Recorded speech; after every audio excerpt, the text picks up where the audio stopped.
This video explains the process required for writing concluding paragraphs for research papers and essays.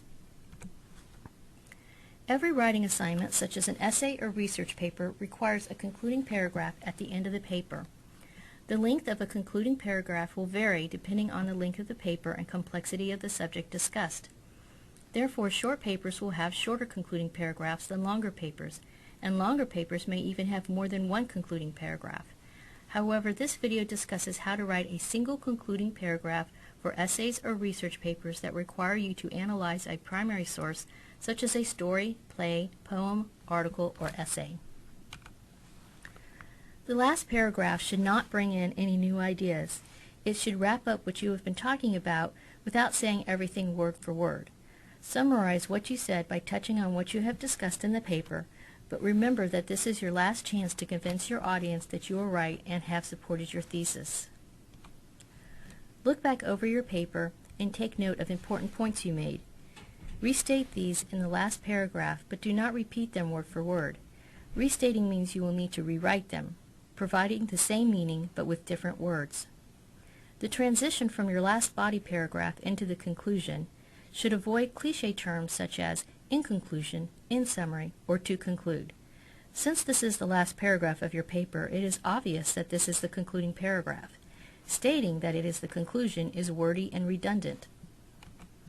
Here are some strategies for developing concluding paragraphs. Go back into your paper and locate important information that helps to support the thesis, such as the topic sentences. Now think about how you can expand on these ideas or break them down more without bringing in any new ideas into the last paragraph. Consider using some brief summary here as you did with the introduction, but be careful not to retell the story.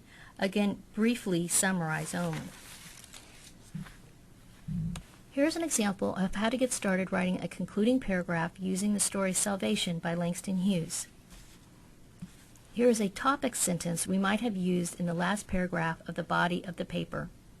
He takes the adult's comments literally instead of figuratively.